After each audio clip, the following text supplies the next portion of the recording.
Papá, ¿para allá están las Malvinas? Sí, hijo, sí. ¿Y son nuestras? Sí. ¿Y podemos ir? Una de las primeras cosas que aprenden los chicos de su país es su límite, porque un país, una nación, lo es desde que sabe dónde empieza o termina, cuánta superficie de tierra tiene, cuánta superficie de mar. Y si se tuviera que dibujar el mapa de un país, tendría que hacerse un círculo, un dibujo dentro del cual hay gente, pueblo, cultura, historias. Esa es la primera versión de una nación, lo que está dentro, lo que está fuera, lo que es suyo, lo que no es suyo. El círculo de la Argentina parece estar abierto, y ese lugar, o punto incompleto, se llama Malvinas. Las Islas Malvinas. Nosotros habíamos recordado todos estos días cómo estaba compuesta nuestra patria, ¿no es cierto? Una parte era parte del continente, ¿cómo le decíamos? Argentina continental. Y había otra parte más que le decíamos insular. Era la parte que estaba formada ¿por qué? Islas. Por islas. Y en realidad hay unas que se destacan y mucho. Las más grandes. ¿Cuáles son? Las Islas Malvinas. ¿Las Islas Malvinas forman parte de mi Argentina? Sí. Sí, muy bien. Y resulta que ese lugar chiquitito que está acá está enfrente al lugar donde estamos nosotros ahora. ¿No es cierto? Diario de un viaje a Malvinas. Después de alrededor de una hora, empezamos a ver las islas y comenzó la maniobra de aterrizaje con un fuerte viento y nos previnieron al descender en inglés "too much wind".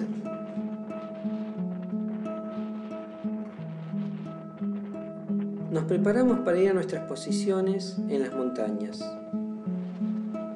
Comenzamos a subir la ladera y encontramos un tanque que seguramente era de combustible de 1982, que nosotros llegábamos alguna vez para sacar combustible para calentar comida o iluminarnos.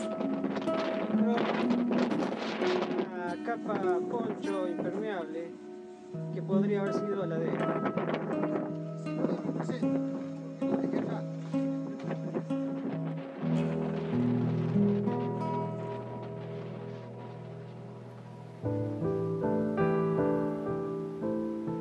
Las Islas Malvinas constituyen un archipiélago situado en el Océano Atlántico Sur, en la plataforma epicontinental llamada Mar Argentino, a una distancia de 480 kilómetros de la Patagonia Argentina. Son más de 200 islas, pero se destacan dos principales: Isla Gran Malvina al oeste e Isla Soledad al este. El descubrimiento de las islas ha sido objeto de polémicas. Sin embargo, parece estar claro que fueron descubiertas por marinos portugueses a las órdenes de Hernando de Magallanes, que hacia 1520 pusieron pie en ellas y las denominaron Islas de Sansón. A partir de 1698 fueron visitadas por pescadores franceses provenientes del puerto de Saint-Malo. Por esa razón, las islas fueron llamadas Malouines y posteriormente Malvinas. El nombre que le dieron los ingleses, Falklands, tuvo su origen en el viaje que el capitán inglés John Strong hizo por el estrecho de San Carlos en 1690. El capitán denominó a ese estrecho Falkland Sound, en reconocimiento al lord que había patrocinado su viaje. Durante el siglo XVIII, franceses e ingleses incursionaron en la zona del archipiélago. Esto determinó la reacción de los españoles, que desde 1774 afianzaron la pertenencia de las Malvinas a sus territorios del Río de la Plata. Después de la Revolución Rioplatense, iniciada en 1810, las islas pasaron a depender de las Provincias Unidas del Río de la Plata. Entre 1820 y 1833, cuando no había un poder central en lo que ahora es Argentina, la provincia de Buenos Aires mantuvo soberanía plena sobre las islas, que tuvieron 3 comandantes militares sucesivos. Algunos presos porteños eran enviados allí como castigo. Durante este periodo, ningún país reclamó la posesión de esos territorios. En 1829, Luis Vernet fue nombrado gobernador de Malvinas. En 1833, la corbeta británica Clio entró en la bahía de Puerto Soledad redujo a los pocos habitantes y se apoderó de las islas.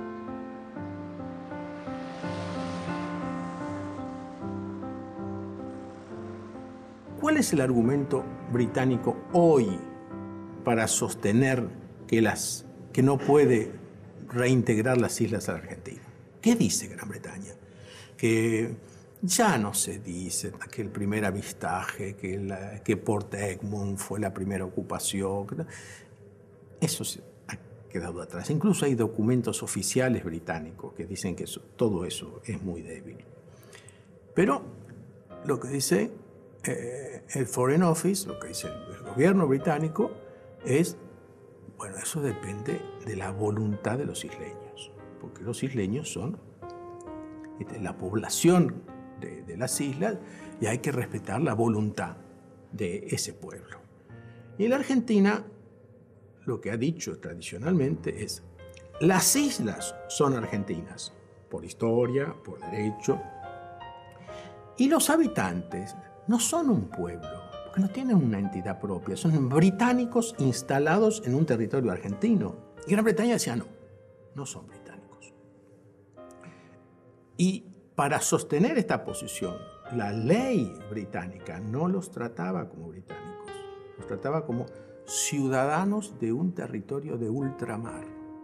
Después de la guerra, ¿cómo hacía el Reino Unido para negarles a los isleños el mayor deseo, que era ser reconocidos como británicos?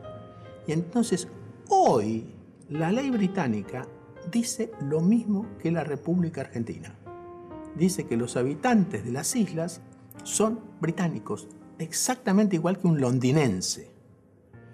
Entonces, si son británicos, no pueden ser árbitros en un conflicto entre su país y otro país.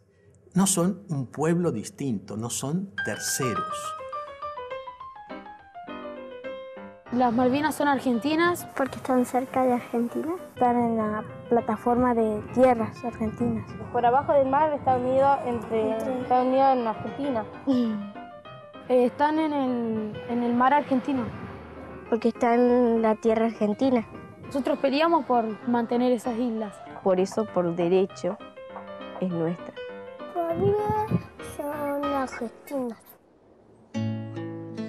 Para ir a Corrientes, ¿yo qué tengo que hacer? Tener plata y Tener plata y poder tomar ¿qué cosa? un avión, ¿Algo más?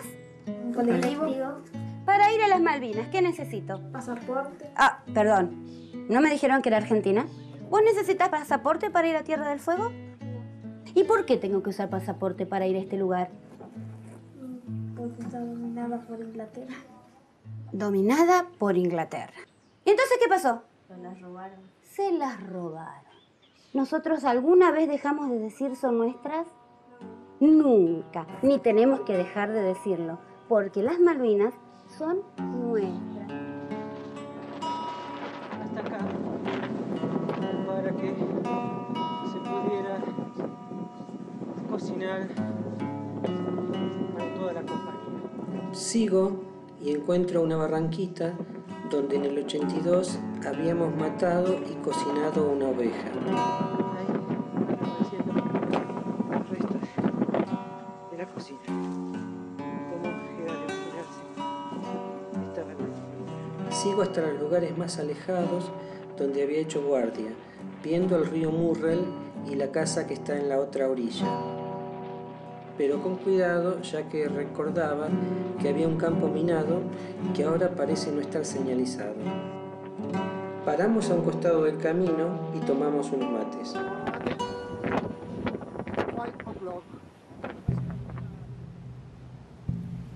Desde que en 1833 Gran Bretaña ocupó las islas, surgió claramente la idea de la pérdida.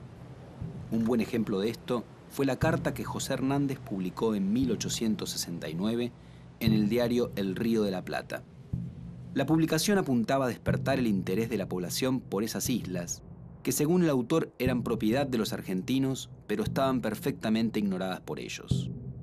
En esta carta de Hernández aparecía una idea que resurgiría con fuerza en el siglo XX: la pérdida territorial como una cuestión pendiente para los argentinos. Otro momento trascendental fue la publicación, en 1910, de Les Îles Malouines, la introducción de una serie documental editada en la Biblioteca Nacional por su director Paul Groussac. Este texto planteaba una cuestión muy importante: la construcción de una argumentación sólida respecto de la soberanía en las islas.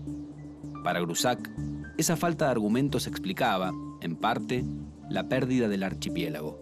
Groussac inauguraba la cuestión Malvinas como causa nacional, pero paradójicamente dejaba su obra en una colección única, escrita en francés. Para nacionalizarla, era necesario traducirla al castellano, empresa que se llevaría a cabo 2 décadas después, a partir de la iniciativa de Alfredo Palacios, diputado del Partido Socialista, en 1934. Sin embargo, el episodio más significativo antes de la guerra se produjo en 1966, cuando un grupo de jóvenes militantes nacionalistas desvió un avión y lo obligó a aterrizar en Puerto Stanley, capital de las Islas Malvinas, al que rebautizaron Puerto Rivero. Tal nombre hacía referencia a Antonio Rivero, un entrerriano que había sido llevado a las islas en 1829 y que pocos meses después de la invasión británica de 1833 había protagonizado con otros gauchos una revuelta. Los jóvenes que aterrizaron en Malvinas reivindicaron esa figura porque creyeron ver en ella el germen de la rebelión patriótica antibritánica. Y le diría que no tiene derecho a sacarnos. Le pido por favor que me dé, o si no me da, le digo a la madre. Que nos devuelva, que son nuestros, no de ellos. Señores ingleses, por favor, regresen a las Malvinas. Me gustaría que lea que nosotros, los argentinos, siempre vamos a recordar que las Malvinas son nuestras y que ellos no las quitaron. La firma de la Martina, Darío Renovado. Quiero que imaginemos cómo es el paisaje de ese lugar. ¿Va a ser difícil? No, yo solamente tengo que ir a ese lugar, mirar, ¿y qué voy a ver? La costa. ¿El paisaje es el mismo? Sí, el paisaje es el mismo. ¿La bandera es la misma? La bandera ahora no es la misma, pero como ese mapa es nuestro y nosotros podemos hacer lo que querramos, yo quiero que ustedes le pongan la bandera que ustedes quieren que ondee en ese lugar. ¿Sí?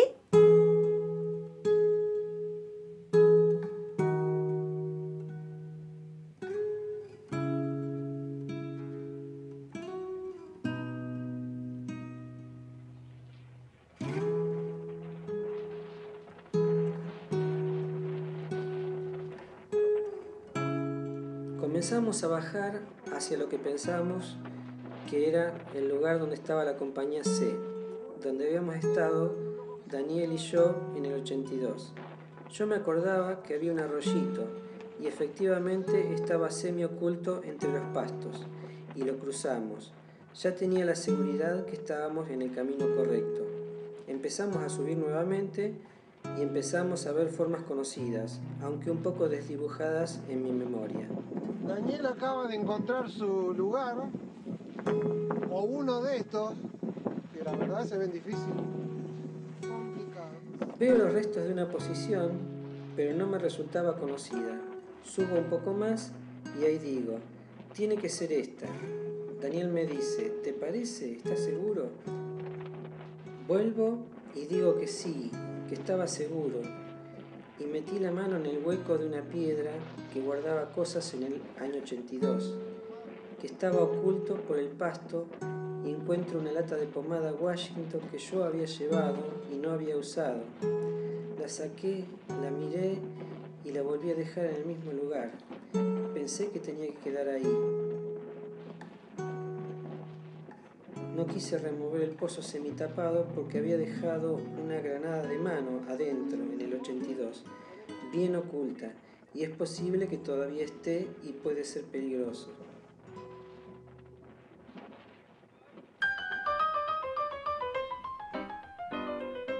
Sé que es el mismo relieve, el mismo clima que acá. Es muy grande, es muy Lindo. Animales como peces, ballenas. Que sería un lugar frío y Yo creo que hay muchos árboles. con casas y costas de todos lados. Parecido acá, con mucho yuyo. Hace frío. Capaz que hay leones y elefantes, muy llena de tesoros nuestros. El conflicto de Malvinas es, de alguna manera, el resultado de una guerra que nunca debió haber sucedido según quienes la llevaron adelante, y esto habla precisamente de la sumatoria de malentendidos, desatinos, incompetencias, errores de cálculo y de percepción, desmanejos diplomáticos y al mismo tiempo una radiografía de lo que era una dictadura militar por dentro. El canciller Costa Méndez se entera de que se iba a producir el hecho del 2 de abril una semana antes, el 26 de marzo, la Junta Militar se reúne con el canciller y los jefes de Estado Mayor y resuelven el inicio del operativo. Lo que ocurre de inmediato es que Galtieri recibe una llamada del presidente Reagan. El presidente Reagan, el mismo día del operativo, porque la inteligencia norteamericana se entera horas antes de que el operativo estaba en marcha. Galtieri le contesta que es una reivindicación histórica y de que no entiende por qué Estados Unidos le preocupaba tanto lo que no era sino una reivindicación argentina genuina y que no le producía mayores problemas en su esquema estratégico internacional.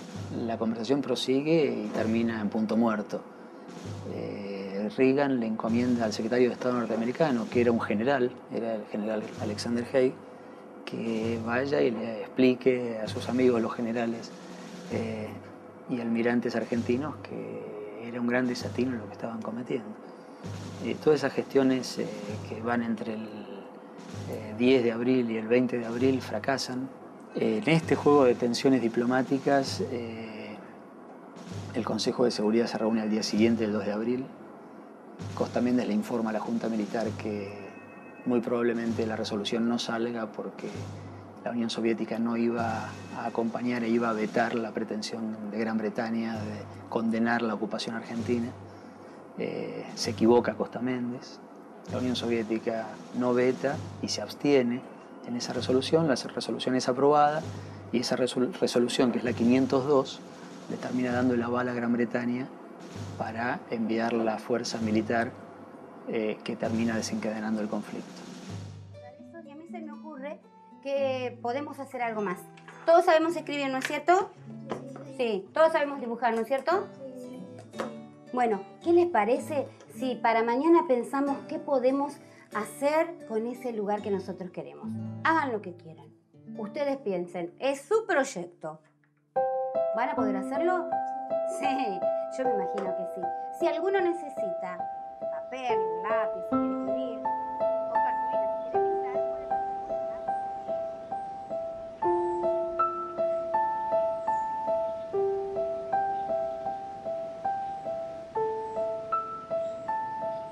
¿Y si le mandamos un mensaje a los ingleses? Un mensaje con una balsa. Con bandera argentina. Nah, chicos, no va a llegar. Sí va a llegar. No va a llegar. Claro que sí. Claro que no. Claro que sí. No va a llegar. Te juro que va a llegar.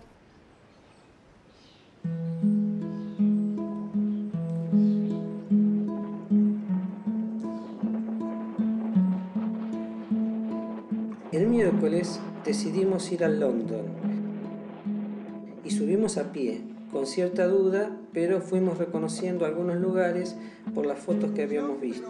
Primero, esperamos que te siga London, porque hemos caminado mucho. Fuimos recorriendo el monte, escarpado y extenso, de mayor altura que los otros que conocíamos, ya que veíamos el río Murrell, la bahía y el pueblo.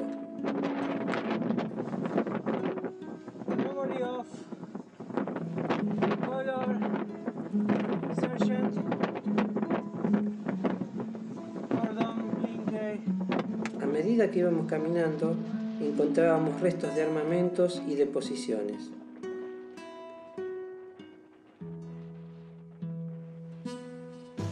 En la madrugada del 2 de abril de 1982, grupos de élite de la Marina y el Ejército argentino desembarcaron en las Islas Malvinas y redujeron al pequeño grupo de no más de 50 hombres que componía la guarnición militar británica. El Operativo Rosario daba comienzo a la primera y única guerra del Estado moderno argentino. En medio del fervor que esta acción provocó en la población argentina, la respuesta británica no se hizo esperar. El 3 de abril, una flota de guerra zarpó rumbo a la zona y se estableció un área de exclusión de 200 millas alrededor de las islas. Ese mismo día, la ONU, a través de la Resolución 502, exigió el retiro argentino de las islas para iniciar las negociaciones. Mientras las tratativas diplomáticas se desarrollaban febrilmente entre Londres y Buenos Aires, las poderosas fuerzas inglesas estaban cada vez más cerca de las islas. Y si bien el 25 de abril Gran Bretaña recuperó el control de las Islas Georgias y capturó el submarino Santa Fe, la tensa calma del mes de abril iba a romperse cuando el 1 de mayo, con el bombardeo británico sobre Puerto Argentino, comenzara estrictamente la guerra. Pero fundamentalmente cuando el 2 de mayo, el submarino inglés Conqueror atacara y hundiera el crucero Ara General Belgrano, que se encontraba fuera de la zona de exclusión. Murieron allí 323 argentinos. La respuesta no se hizo esperar. 2 días después, la Fuerza Aérea Argentina atacó al HMS Sheffield, que se hundiría pocos días después. Las semanas que siguieron serían de constante bombardeo británico sobre las islas, control decisivo del espacio marítimo y preparación del desembarco, que sucedería el 21 de mayo en la zona del Estrecho de San Carlos. El desembarco inglés abrió otra etapa de la guerra. Entre el 21 y el 29 de mayo tomó protagonismo la batalla aeronaval. Aquí la actuación de los pilotos de la Fuerza Aérea fue central. Una vez consolidado el desembarco, las tropas inglesas marcharon sobre Darwin, que caería tras los combates del 29 de mayo. Con la llegada de junio, comenzó el avance británico sobre Puerto Argentino y la fase final de la guerra. En esos días se dieron los cruentos enfrentamientos cuerpo a cuerpo en los montes cercanos a Puerto Argentino. Se produjo la batalla de Monte Longdon, una de las que ocasionó más bajas entre las tropas argentinas. Con la guerra ya casi terminada, el 11 de junio llegó al país el Papa Juan Pablo II para oficiar como mediador. Finalmente, el 14 de junio, Mario Benjamín Menéndez, gobernador argentino en las islas, firmó la rendición ante Jeremy Moore, jefe de las tropas inglesas.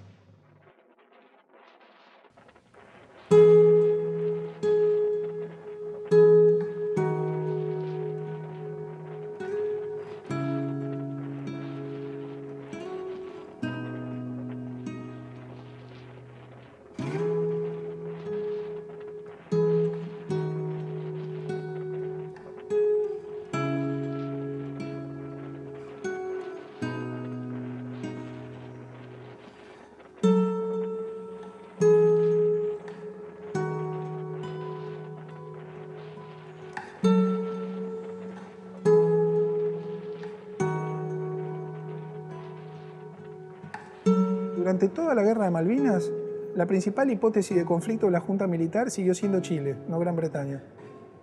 Eso generó que todo el dispositivo de movilización hacia las islas fuera considerando como amenaza más probable que Chile iba a aprovechar la distracción argentina en las islas para invadir. Esto, por ejemplo, da la pauta de que se reprodujera el esquema de movilización del año 78, cuando se produce el conflicto limítrofe con Chile. ¿En qué consistía este esquema? Que los regimientos más veteranos, más acostumbrados al clima patagónico, por ejemplo, y preparados para eso, los regimientos de montaña, por ejemplo, se quedaron guarneciendo la frontera.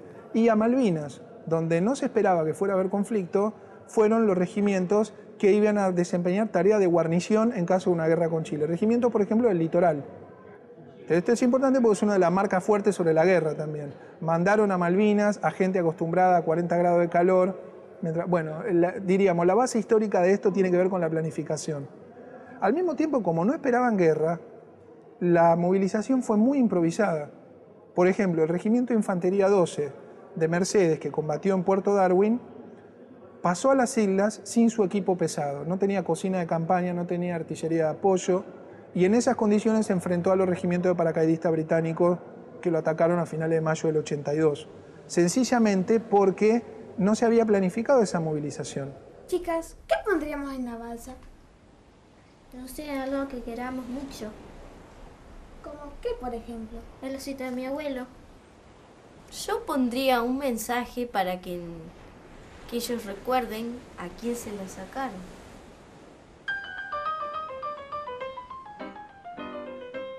Me gustaría mandar una bandera, un dibujo de una paloma.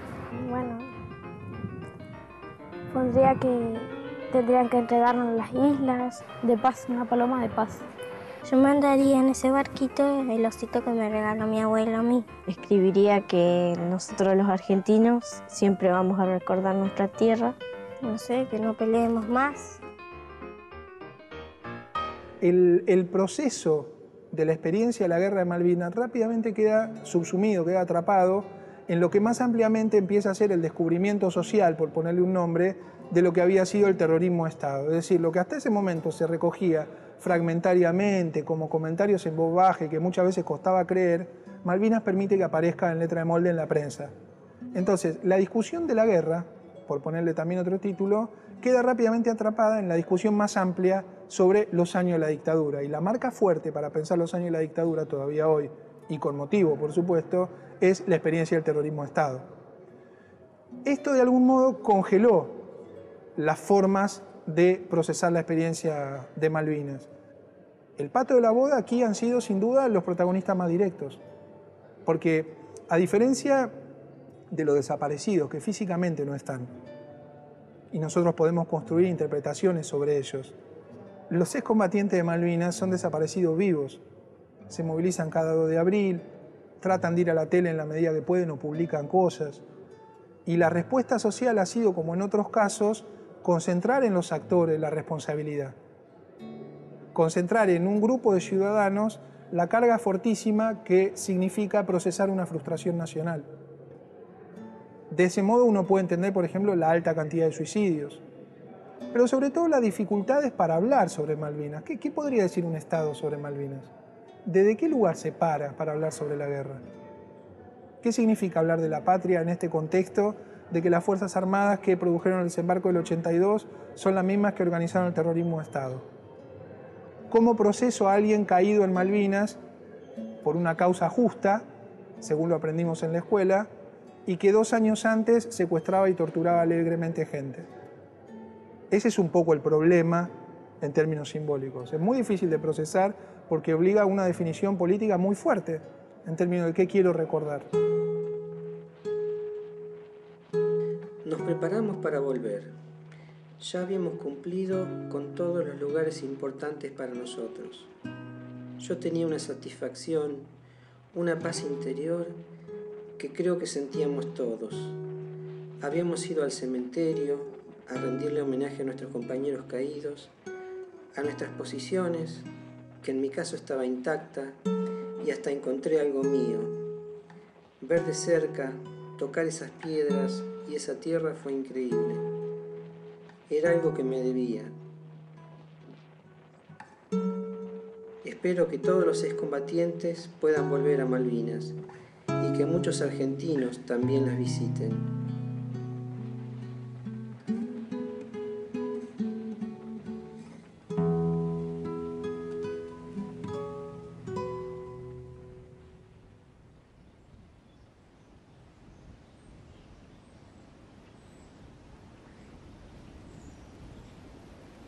Chicos, vamos. Apurate, Ana, que hace frío. ¿Tenés el martillo? Sí. Yo tengo la cara para la bandera. Ana, ¿tenés los clavos? Sí.